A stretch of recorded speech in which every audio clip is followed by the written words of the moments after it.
રોજ સવારે અને સાંજે આ દેવી કવચનો પાઠ અવશ્ય કરવો. દેવી કવચ. ઓમ ચંડિકા દેવીને નમસ્કાર.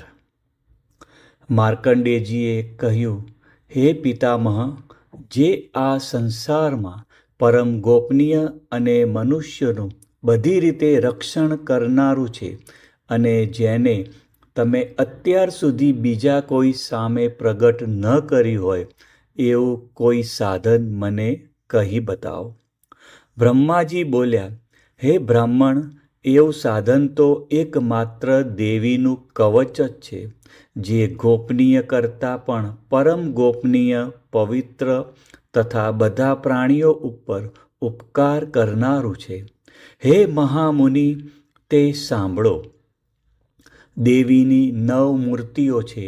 તેમને નવદુર્ગા કહે છે. તેમના અલગ અલગ નામો બતાવવામાં આવે છે.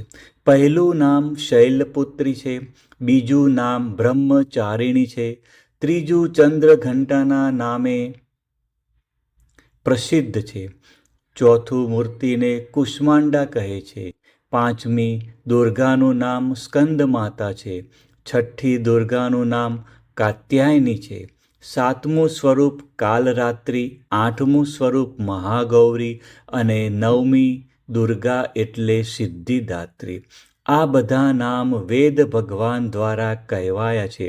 જ્યારે કોઈ મનુષ્ય અગ્નિથી સળગી રહ્યો હોય, યુદ્ધભૂમિમાં ઘેરાઈ ગયો હોય, સંકટમાં ફસાઈ ગયો હોય, તેનું થતાં કોઈ ભયથી ડરી ગયો હોય અને દુર્ગાનું શરણ લીધું હોય, તેનું ક્યારેય કોઈ અમંગળ થતું નથી. યુદ્ધના સમયે મુશ્કેલી હોવા છતાં પણ તેને કોઈ વિપત્તિ ઉદ્ભવતી નથી. તેને શોક, દુઃખ અને ભય પ્રાપ્ત થતા નથી. જેમણે દેવીનું ભક્તિપૂર્વક સ્મરણ કર્યું છે તેમનો અભ્યુદય નક્કી છે. હે દેવી, જેઓ તમારું ચિંતન કરે છે તેમનું તમે ચોક્કસ કલ્યાણ કરો છો, રક્ષણ કરો છો. ચામુંડા દેવી પ્રેત ઉપર આરૂઢ થયેલા હોય છે અને વારાહી પાડા પર સવારી કરે છે. ઐદ્રીનું વાહન ઐરાવત હાથી છે. વૈષ્ણવી ગરુડ પર આવે છે અને માહેશ્વરી આખલા પર આરૂઢ થયેલા છે. કૌમારીનું વાહન મોર છે. વિષ્ણુ પ્રિય લક્ષ્મી કમળ પર વિરાજમાન છે અને તેમના હાથમાં લાલ કમળ છે. આખલા પર આરૂઢ થયેલ દેવી ઈશ્વરીએ શ્વેત વસ્ત્ર ધારણ કરી રાખ્યા છે. બ્રાહ્મી હંસ પર બેઠેલા છે અને બધા જ આભૂષણો ધારણ કર્યા છે.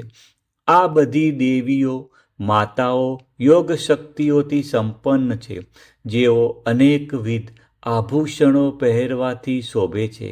તેમણે અનેક રત્નો ધારણ કર્યા છે, ક્રોધથી ભરેલી છે અને ભક્તોનું રક્ષણ કરવા રથમાં બેઠેલી છે. આ દેવીઓના હાથમાં શંખ, ચક્ર, ગદા, શક્તિ, હળ, મુસળ, ખેટક, તોમર, કુહાડી, દોરડું, કુંત, ત્રિશૂળ અને ઉત્તમ ધનુષ્ય ધારણ કરેલા છે. દૈત્યોના શરીરનો નાશ કરવો અને ભક્તોને અભય દાન આપવું, દેવતાઓનું હિત કરવું એ તેમના શસ્ત્ર ધારણનો ઉદ્દેશ છે. મહારૌદ્ર રૂપ, અત્યંત ઘોર પરાક્રમી, મહાબલી અને મહા ઉત્સાહયુક્ત હે દેવી, તમે મહાન ભયનો નાશ કરનારા છો. તમને નમસ્કાર છે. તમારી સામે જોવું પણ મુશ્કેલ છે. શત્રુઓનો ભય વધારનારા હે જગદંબિકા, મારું રક્ષણ કરો. પૂર્વ દિશામાં ઐન્દ્રી શક્તિ મારું રક્ષણ કરે. અગ્નિ ખૂણામાં અગ્નિ શક્તિ, દક્ષિણ દિશામાં વારાહી તથા નૈઋત્ય ખૂણામાં ખડ્ગધારિણી મારું રક્ષણ કરો. પશ્ચિમ દિશામાં વારુણી અને વાયવ્ય ખૂણામાં હરણ પણ સવારી કરનાર દેવી મારું રક્ષણ કરો. ઉત્તર દિશામાં કુમારી અને ઈશાન ખૂણામાં શૂલધારિણી મારું રક્ષણ કરો. હે બ્રહ્માણી, તમે ઉપરની બાજુએ મારું રક્ષણ કરો. હે વૈષ્ણવી, તમે નીચેની બાજુએ મારું રક્ષણ કરો. આ જ પ્રમાણે શબ જેનું વાહન છે તે ચામુંડા દેવી, 10 દિશાઓમાં મારું રક્ષણ કરો. જ્યાં આગળની બાજુએ અને વિજ્યા પાછળની બાજુએ રક્ષણ કરે. ડાબા ભાગે અજિતા દેવી, જમણા ભાગે અપરિજિતા મારું રક્ષણ કરે. ઉદ્યોતિની શિખાનું રક્ષણ કરે અને ઉમા મારા મસ્તક પર વિરાજિત થઈને મારું રક્ષણ કરે. માલધારી દેવી મારા કપાળનું અને યશસ્વીની મારી ભમરોનું રક્ષણ કરે. ત્રિનેત્રા ભમરોના મધ્ય ભાગનું અને યમઘંટા દેવી નાસિકાઓનું રક્ષણ કરે. શંખીની બંને આંખોના મધ્ય ભાગનું રક્ષણ કરે અને દ્વારવશીની કાનોનું રક્ષણ કરે. કાલિકા ગાલોનું તથા શાંકરી કાનોના મૂળ ભાગોનું રક્ષા કરે. સુગંધા નાસિકાઓનું અને ચર્ચિકા દેવી ઉપરના હોઠનું રક્ષણ કરે. અમૃતકલા નીચેના હોઠનું અને સરસ્વતી જીભનું રક્ષણ કરે. કૌમારી મારા દાંતોનું રક્ષણ અને ચંડિકા કંઠ ભાગોનું રક્ષણ કરે. ચિત્રઘંટા ગળાની ઘંટિકાનું અને મહામાયા તાળવાનું રક્ષણ કરે. કામાક્ષી દાઢીનું અને સર્વમંગલા મારી વાણીનું રક્ષણ કરે. નીલગ્રીવા કંઠના બહારના ભાગનું અને અન્નનલિકાનું કોબરી દેવી રક્ષણ કરે. ખગીની બંને ખભાઓનું અને વ્રજધારિણી મારા બંને બાહુઓનું રક્ષણ કરો. દંડીની દેવી બંને હાથોનું અને અંબિકા આંગળીઓનું રક્ષણ કરે. શૂલેશ્વરી નખોનું રક્ષણ કરે અને ફૂલેશ્વરી કુખ પેટનું રક્ષણ કરો. મહાદેવી બંને સ્તનોનું અને શોક વિનાશિની મનનું રક્ષણ કરે. લલિતા દેવી હૃદયનું અને શૂલધારિણી ઉદરનું રક્ષણ કરે. કામિની નાભીનું અને ગૃહેશ્વરી ગૃહ ભાગનું રક્ષણ કરો. પૂતના અને કામિકા લિંગનું અને પાડાને વાહન બનાવનાર દેવી ગુદાનું રક્ષણ કરે. ભગવતી કટી પ્રદેશનું અને ઘૂંટણોની રક્ષા વિદ્યવાસિની કરે. સર્વ કામનાઓ પૂરી કરનારા દેવી જંગાઓનું રક્ષણ કરે. નારસિંહી દેવીઓનું પિંડીઓનું રક્ષણ કરે. તેજસ્વી બંને પગોના પૃષ્ઠભાગનું રક્ષણ કરે. શ્રીદેવી પગોની આંગળીઓનું અને તલવાસીની દેવી પગના તળિયાનું રક્ષણ કરે. પોતાની વિકરાળ દાઢોથી ભયંકર દેખાતા કરાલી દેવી નખોનું અને ઉધ્વકેશીની દેવી વાળનું રક્ષણ કરે. કૌબરી રૂવાંટીના છિદ્રોનું અને વાઘેશ્વરી ત્વચાનું રક્ષણ કરે. પાર્વતી રક્ત મજ્જા વસા માંસ હાડકાં અને મેદનું રક્ષણ કરે. કાલરાત્રિ આંતરડાઓનું અને મુકુટેશ્વરી પિત્તનું રક્ષણ કરે. પદ્માવતી કમળ કોષોના મૂળ આધારનું અને ચૂડામણી કફનું રક્ષણ કરે. જ્વાળામુખી નખોના તેજનું અને અભેદા સમસ્ત સાંધાઓનું રક્ષણ કરે. હે બ્રહ્માણી, તમે મારા વીર્યનું રક્ષણ કરો. હે છત્રેશ્વરી, મારી છાયાનું રક્ષણ કરો. હે ધર્મધારિણી, મારા અહંકાર, મન અને બુદ્ધિનું રક્ષણ કરો. હે વ્રજ ધારણ કરનાર દેવી, મારા પ્રાણ, અપાન, વ્યાન, ઉદાન અને સમાનનું રક્ષણ કરો. કલ્યાણથી શોભતા હે દેવી, મારા પ્રાણનું રક્ષણ કરો. યોગીની દેવી, રસ, રૂપ, ગંધ, શબ્દ અને સ્પર્શનું અને હે નારાયણી, તમે મારા સત્વ, રજ અને તમો ગુણનું રક્ષણ કરો. વારાહી આયુષ્યનું રક્ષણ કરો. વૈષ્ણવી ધર્મનું રક્ષણ કરો તથા ચક્ર ધારણ કરનારા દેવી યશ અને કીર્તિ, લક્ષ્મી અને ધનનું તેમજ વિદ્યાનું રક્ષણ કરો. હે ઇન્દ્રાણી, તમે ગોત્રનું રક્ષણ કરો. હે ભૈરવી, પત્નીનું રક્ષણ કરો. હે ચંડિકા, મારા પશુઓનું રક્ષણ કરો.